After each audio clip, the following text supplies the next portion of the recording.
I have been in love. I have been in love for like 3 years now, with my boyfriend Jack.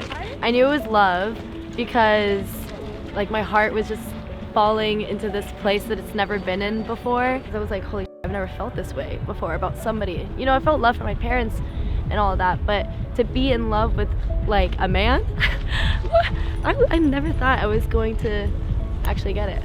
And that love develops into something that it's just like you care so much about this person, and you want to. Oh, I'm getting emotional.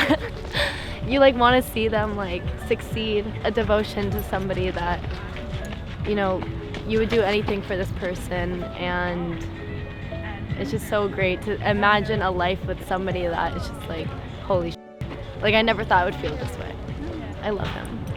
I love you, Jack. Thank you. Do you mind if I get your perspective too? How did you feel hearing her perspective on when she was falling in love with you? Well, real talk, I've been a little upset just now because I've been dealing with some work stuff, and I was definitely like spreading my upsetness like around the ether, you know what I'm saying? Mm-hmm. So it reminded us that everything's okay and things fall into place. Our relationship is very, very coincidental to how we first met and to how our first date went. That's like how I compare like our relationship. When it rains, like it still is okay, like everything will be okay. Our first date was like really cool because we met like we were by Washington Square Park, and she was running this way, I was running this way, and it was pouring rain. And then we go into a deli. We just thought it was funny that it was pouring rain. We bought these like $20 horrible deli umbrellas. The first one broke within like 10 minutes. So we're sharing this little tiny umbrella, still laughing, having a great time. Regular people, they would be like, this is the worst date of all time, but we thought it was awesome. And that's been like our whole relationship since then. Something may happen, but we always find a way at the end to make it work. It's been the best 3 years of my life. I've grown more in the last 3 years than I ever have in my entire life because of her. So I'm very appreciative of that.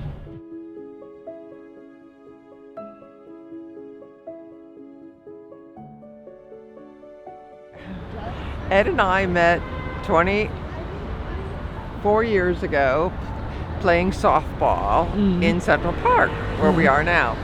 And we played softball for 2 years and didn't connect. And then I went to a Christmas party. I was living in New Jersey, and I went to a Christmas party in New York, and he was there, and he was dancing. And I was watching him, and I remember him from softball, so I went up to him and I said, could you dance with me? And he said, sure. And we've been together ever since. And the rest is history. And the rest is history. So we played softball. I was first base, and Ed was a shortstop.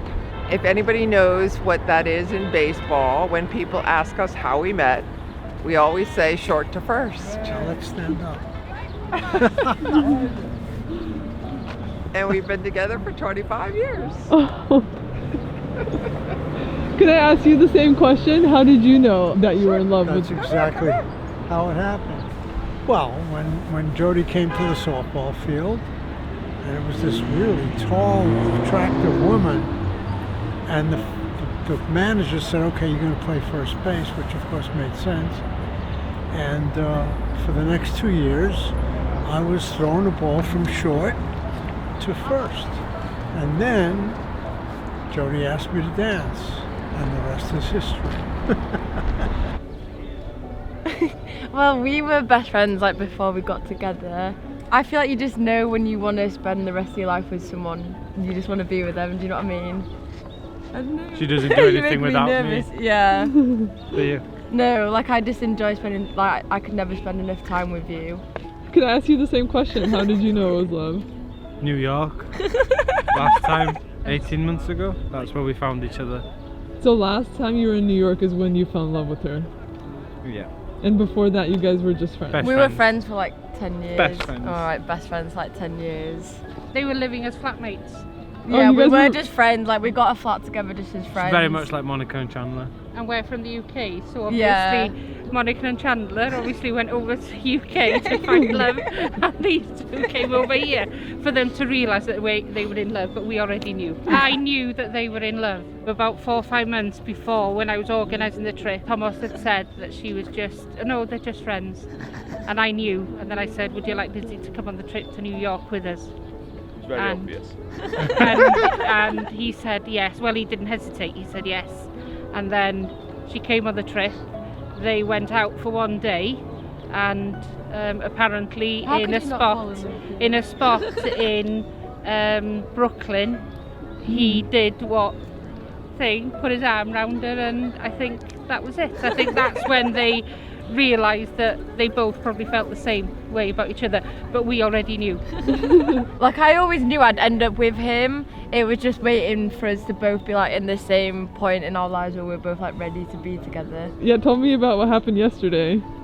I proposed in Dumbo, just by the Pebble Beach, looking at Brooklyn Bridge and just the Manhattan skyline.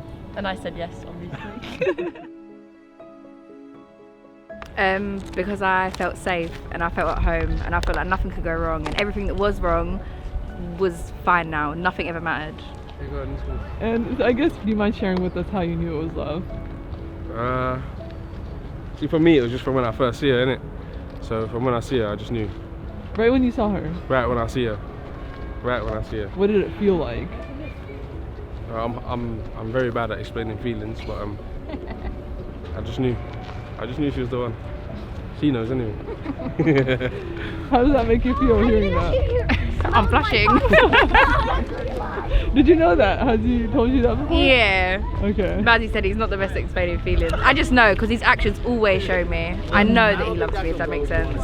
It's a hard feeling to explain, yeah. It's all the little things, like silly things. If I'm hot, he'll hold my jacket. I know it sounds silly and little, but it's all those little small things that mean a lot.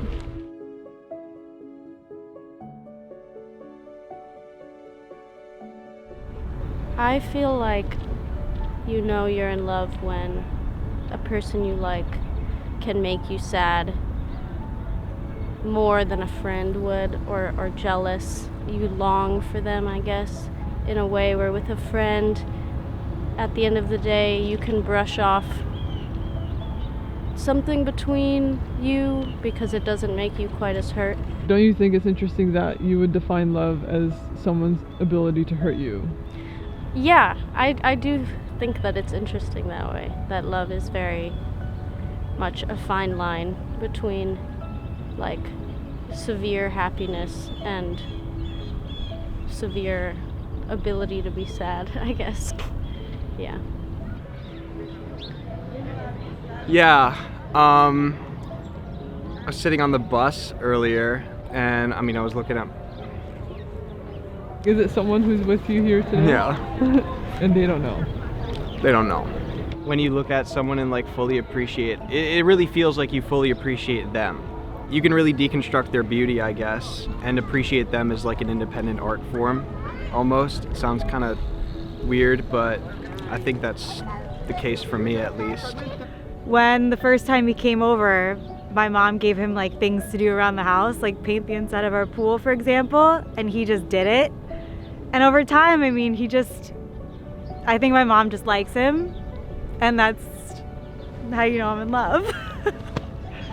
That's it. So you know you're in love with him because your mom likes him. It's a big sign, you know? If you get to an age like your mom hates all your boyfriends, doesn't hate, but like doesn't take them all seriously. And then all of a sudden she just loves one of them.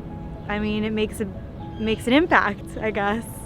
Have you ever told your boyfriend that? Of course, he knows, for sure, he knows. He's like the favorite child.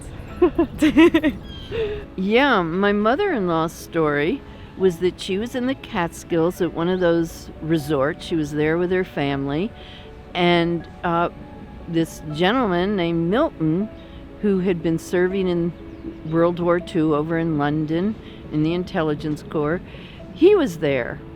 And soon after, during that weekend, she developed hives, and she went to the doctor, and it turned out, as her mother said, she's in love.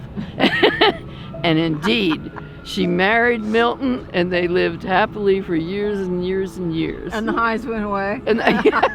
And she would love to know, my late mother-in-law would love to know the story is still being told. That is a good one. So would you say that's a sign people should look out for if they get highs? I never knew anybody else to have that story, but that was her particular chemistry. Well, that's a good question, because love usually comes from friendship. It evolves, I believe, from friendship. I know there's a saying, love at first sight. That doesn't last. Love at first sight is very temporal. We were best friends for about 4 years, and we fell in love. It was like timing was correct. And you're still married to them now? Yeah. So it must have been right. Must have been in my cards, as they say. Yeah, I've been in love. And I think that we put so much pressure on love. And I don't think there has to be that kind of pressure. What do you mean by the question? Seriously, what do you want to know with the question? Because it's a tricky question. Like, I can fall in love all the time in different ways, and it doesn't even have to be with a person. Like, there can be a state of love that I feel, which is different than what I think you're asking. I'm talking about like that love. Which like, love? The love. But I don't believe in it in that way. Like, there's the love. Like, this is the one, this is the only. I don't think there's only one person for you, but Okay. I think you could feel like, oh, I want to be with this person. Sure, which is a choice. For a very long time. And an like, act. Right, but like, Yeah. what is that feeling that makes you want that person? Are you in love with right now? With a person? I don't know. None of this is helpful for you. No, I know. love it. I I know. love it. So I just wrapped up a long marriage. And there was this quote that we held to, and it was like, especially early in the days, and it kept me in it in a lot of ways. It was a quote by this journalist, Anna Louise Strong, and the quote was, "Falling in love is easy. Even remaining in love is not difficult. Our human loneliness is cause enough. But it is a hard quest worth making to find someone in whose presence you steadily become the person you desire to be." And that was, at one point, it was incredible, because it was like, yeah, you're the person that I want to do this with. And then it also became, after my marriage and so on, it became terrifying. And I think we put so many freaking story tales on it, and so much pressure on it, and like we magnify it, and we turn it into this thing that like it has to mean a certain thing and measure up a certain way, and it's ridiculous. 3 times. Once in my college days, didn't marry that guy. I fell in love with this other man, because he was different than all the other guys, I think. Anyway, we were married for 20 years, and then we got divorced. He was fooling around, didn't want to give it up. And then I met my second husband. We're both teachers, and he transferred into the school I was teaching at just at the time I was separating. So, and how did I know it? That was the question? How did you know it was How love? did I know it was love? Oh, I'll tell you what my grandchildren say. They say that they love watching me look at Grandpa and him looking back at me, because you can see it in our eyes that we're still in love with each other. And it took me longer. Well, I was older. I didn't believe in falling in love anymore. But I remember we were bicycling. We were on a bicycle trip together. And I looked at him and said, "You really think we could be this happy for the rest of our lives?" He said, "Absolutely." I said, "Okay, then I'll marry you." Because I had thought, there's no point in getting married. I'm in my 40s. I'm not having any more kids. So I don't think I fell in love. I grew in love. And that's, I think, the difference between being 18 and being 40. Is that okay? Yeah, that's great. Any advice for young people looking for love? You have to be open. I think if I had met my husband when I was 18, I wouldn't have even given him a second thought. And because he was different for me. I think that not just for people looking for love, but I wish we all would just take a deep breath and let people be who they are and not be so critical.